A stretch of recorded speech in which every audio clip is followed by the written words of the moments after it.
نحمدہ و نصلی علی رسولہ الکریم، اما بعد۔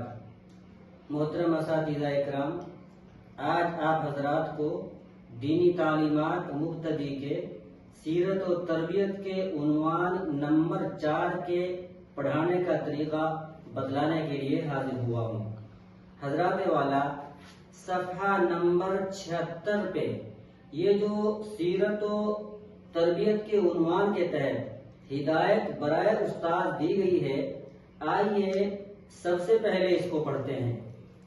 اس میں لکھا ہے کہ مبتدی کے نصاب میں 8 سوالات و جوابات دیے گئے ہیں، جن میں عقائد، عبادات اور مذہب اسلام کی باتیں جمع کی گئی ہیں، اور تربیت سے متعلق 20 باتیں یعنی 4 تربیتی اسباب دیے گئے ہیں۔ یہ ساری باتیں طلباء کو اجتماعی طور پر یاد کرائیں۔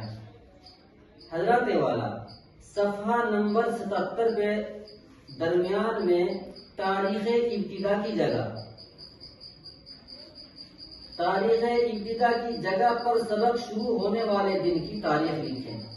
اس کے بعد سب سے اوپر یہ جو پہلا مہینہ اور 4 ہفتے لکھا ہوا ہے، اس کا مطلب یہ ہے کہ یہ 2 سوال اور 2 جواب۔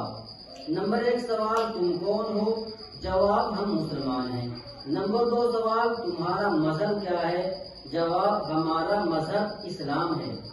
یہ 2 سوال اور 2 جواب 1 مہینے کے 4 ہفتوں کے حساب سے تقسیم کر کے روزانہ 5-5 منٹ اس طرح پڑھائے جائیں گے۔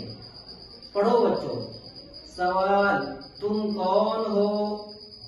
تم کون ہو؟ آواز سے بولو، تم کون ہو؟ بیٹے آپ بھی پڑھو، تم کون ہو؟ اور زور سے بولو، تم کون ہو؟ دوسرے دن پڑھو بچوں۔ سوال، تم کون ہو؟ جواب، ہم مسلمان ہیں۔ زور سے بولو، ہم مسلمان ہیں۔ بیٹے آپ بھی بولو، ہم مسلمان ہیں۔ تم کون ہو؟ ہم مسلمان ہیں۔ تیسرے، چوتھے اور 5ویں دن سوال جواب دونوں پڑھائیں۔ پھر دوسرے ہفتے میں دوسرا سوال جواب اسی طرح۔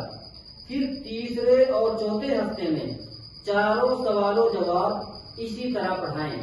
اور اس کے بعد جب مہینے کے اسباق مکمل ہو جائیں تو تاریخ تکمیل کی جگہ پر تاریخ لکھ کر دستخط مدرس کی جگہ دستخط کر کے بچوں کو والدین سے سنا کر دستخط کرا کر لانے کی ہدایت فرمائیں۔